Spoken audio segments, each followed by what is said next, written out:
que é o desafio e como é feito o estudo de uma boa arquitetura para reduzir esse custo, né? Ou seja, o desafio aí da escolha dos materiais de uma forma que você tenha uma construção aí bacana, com qualidade, mas você investe um tempo muito maior na criatividade para trazer produtos um pouco mais em conta. Olha, você sabe que insumos, na verdade, né? O CAL e a Folha de São Paulo, há uns anos atrás, fizeram uma pergunta parecida com essa.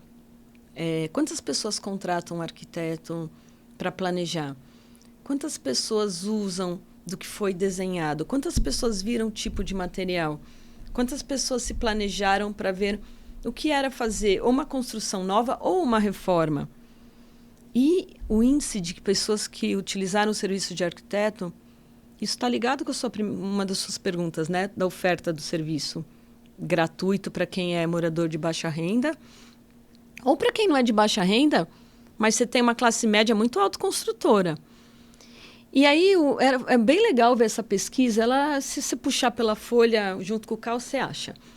Ela fala que quem pôde usar o serviço de um arquiteto, urbanista e de um engenheiro também, né? A gente tem limites para tipos no aprendizado de questões estruturais, de engenharia, que você pode dar conta até uma dada escala, você trabalha com a sua formação.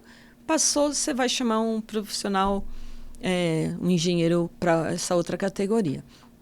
Então, quando você tem a oportunidade de pensar, programar, ver o que você vai comprar, tipos de materiais, não só para a questão do que você gosta, do que não gosta, mas meio ambiente, as questões de saúde, né? Quanto você usou aquelas telhas de fibrocimento, quanto aquilo fez mal para a saúde das pessoas, quanto que você descartar um material pode ser ecologicamente, ambientalmente ruim, né? Então, quando você tem um profissional, eu vou dar um exemplo tão simples. Eu pude comprar a minha primeira moradia depois de quase 30 anos, eu comprei fora de São Paulo. Fui comprar no litoral, porque era onde eu tive oportunidade pelo preço. Porque aqui em São Paulo, qualquer metro quadrado era um absurdo, né? Eu falei, eu trabalho há 30 anos entregando chaves, eu moro com os meus pais e os meus filhos. E nessa busca, eu fui parar no litoral norte. Aí minha vizinha, ela começou a reformar a casa dela. Tem uma casa térrea, perdeu o marido já há uns anos, pegou alguém para dar umas dicas para ela. Ela reformou a casa de um jeito que ela ficou presa na casa dela. Eu não sei que labirinto eles fizeram. Ela falou, ai, Maria, eu podia ter te chamado. Eu falei, podia, Lu. Qualquer sugestão que a gente vá dar, a gente pode trazer conversando com o cliente, né? Porque não é para mim. A casa é dela, não é o que eu gosto, é o que ela deseja. Mas ela fez um negócio que ela queria alugar para familiares dela para ganhar uma renda extra, né?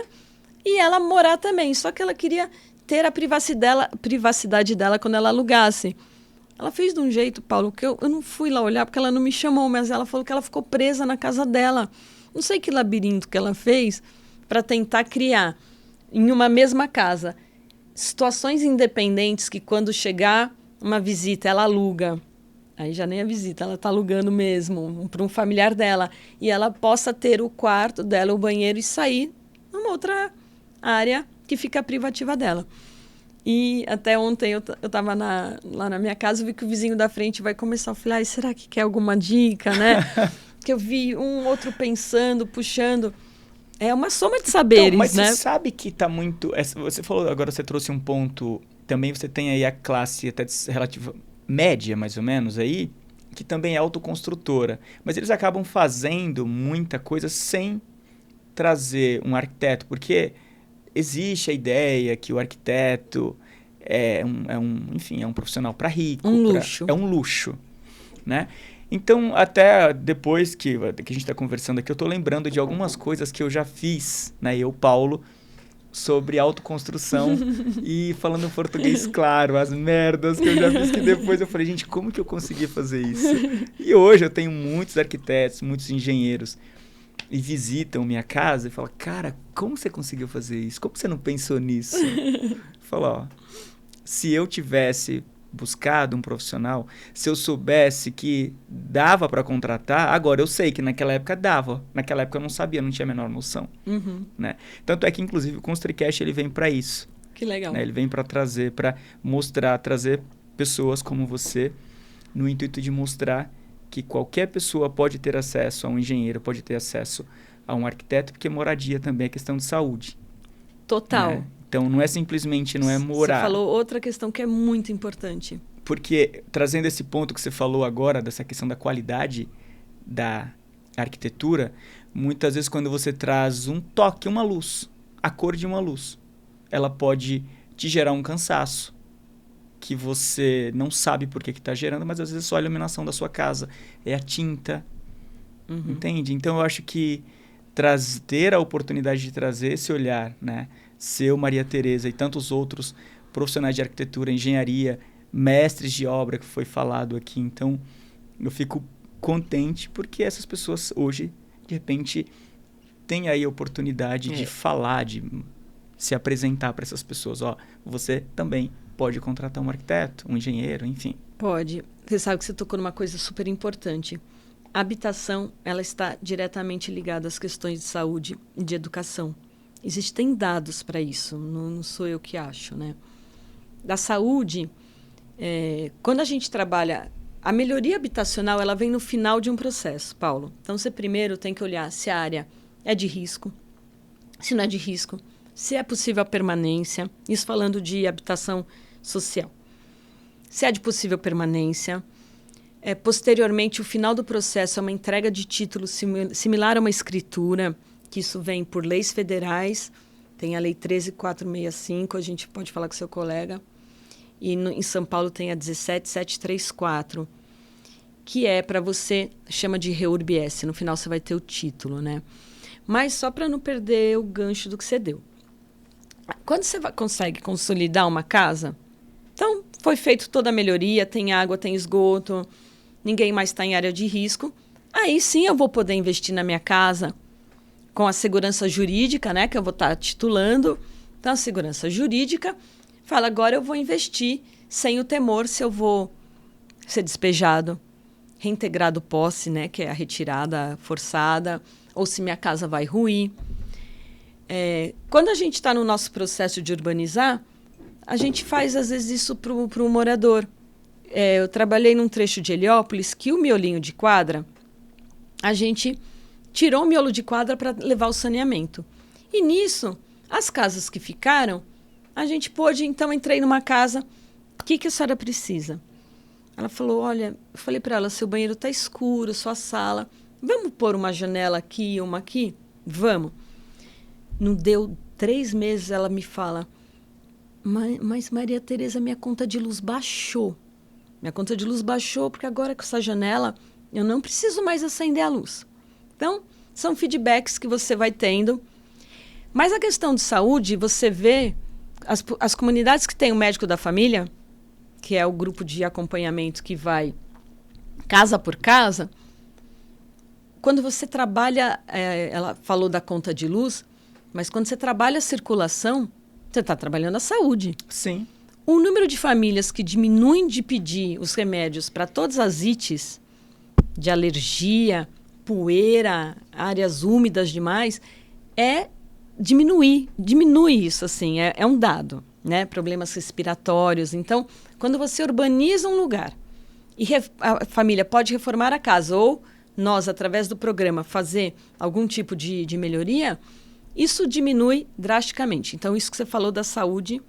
E outra coisa é da educação, né? Estava comentando que a Elizabeth França sempre falava para a gente, pensa num espaço coletivo, porque os apartamentos, as famílias ainda que são mais numerosas, apesar de estar caindo, quando precisa estudar, vai estudar onde? Vai estudar aqui, a televisão está ligada, o outro está cozinhando. Não tem a mesinha de estudo.